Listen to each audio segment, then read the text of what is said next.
diet plans. You see them everywhere, right? They all promise to make us healthier, help us manage our weight. Some even say they can treat medical conditions. But here's a thought. What if the road to better health isn't always paved with a brand new, super strict diet? Okay, let's really get into this.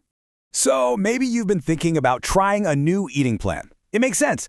It's usually the first thing people do when they want to make a positive change. You've got a goal, you're motivated, you're ready to go. But hang on. What if that very first step, the one we're always told to take, is actually a misstep? What if a lot of these diets have hidden dangers that could end up doing way more harm than good? And that brings us to the real heart of our conversation today, the 7 hidden dangers of dieting. We're going to pull back the curtain on some of the unexpected and frankly risky consequences of extreme or poorly thought out eating plans. Yep, we're going to break down 7 of the most common risks. And it's so important to understand these before you even think about jumping on the bandwagon of some restrictive diet. So here they are, just at a glance. We're talking nutrient deficiencies, poor energy levels, losing muscle instead of fat, developing disordered eating habits, a slowed metabolism, other health complications, and of course the infamous weight regain, aka yo-yo dieting. Let's dig into each one. First up, nutrient deficiencies. You know, a lot of popular diets work by just cutting out entire food groups. Poof, no more carbs or no more fats. The problem is, when you do that, you're also cutting out essential vitamins, minerals, and fiber that your body is literally screaming for to function properly. Number 2, poor energy levels and even dizziness. Look, your body runs on calories, like a car runs on gas. If your diet is super low on calories, you're basically running on empty. It can leave you feeling tired all the time, weak. It makes it tough to focus on anything, let alone have energy for the fun stuff. Now, number 3 is a really big one that people often overlook: muscle loss. When you lose weight way too fast, your body doesn't just burn fat. It gets desperate and starts breaking down your muscle for energy. So yeah, the number on the scale might be going down, but you're actually getting weaker, not healthier. Okay, let's talk about the mental side of things for a second. At number 4, we have the risk of disordered eating habits. When you're following these incredibly strict rules, food can start to feel like the enemy. This can create a really unhealthy relationship with eating, leading to major guilt, anxiety, or even these awful cycles of restricting and then binge eating. Number 5 is a huge one, a slowed down metabolism. When you drastically cut calories, your body freaks out a little bit. It goes into survival mode. And to protect you, it slows everything down to conserve energy. The irony? That makes it way harder to lose weight in the long run. And these risks can get pretty serious. Number 6 is health complications.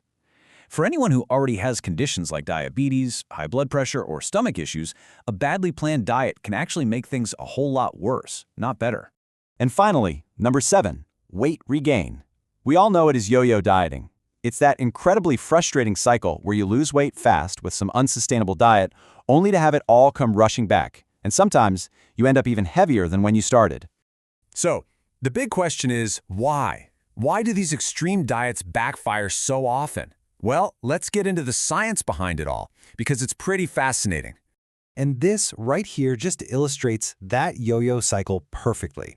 On one side, you have the promise, lose weight fast, but then you have the reality, rapid weight regain. And it happens precisely because the methods for that quick loss, like starving yourself or losing muscle, just aren't built to last. It really all comes back to your metabolism. Just think of it as your body's engine. It's constantly burning food and drink to create energy. But when you starve that engine of fuel by cutting calories like crazy, it does what any smart engine would do. It slows down to conserve what little fuel it has left. It's a survival tactic that works against your goals. Okay, enough of the scary stuff. I know, it's a lot. So, what's the answer? Let's totally flip the script and talk about some real guidance for healthy eating, a sustainable path that actually works. So here's your new game plan, 5 simple steps. First, just avoid the extreme trendy diets, please. Second, focus on putting together balanced meals. You need good carbs, proteins, and fats. Third, aim for small, gradual changes you can actually stick with. 4, and this is huge, start listening to your body's signals for hunger and fullness. And 5, think bigger. Promote other healthy habits like moving your body, drinking water, and getting enough sleep. And you know, here's maybe the best news of all. You don't have to try and figure all of this out by yourself. That's where getting some professional guidance can be an absolute game changer. A qualified dietitian is like a personal health coach. They'll look at your unique needs, help you design a safe plan that's made just for you, teach you habits that will last a lifetime, and keep an eye on your progress to make sure you're avoiding all those risks we just talked about. They're your partner in this. And really, it all comes down to this one powerful idea. Healthy eating is not about restriction, but about nourishing the body properly. It's not about what you cut out, it's about what you put in. It's about balance and giving your body the good stuff it needs to thrive. So I'll leave you with this final thought. Just for a moment, forget all about restriction. Instead, just ask yourself this: what's one small, nourishing choice you can make for your body today?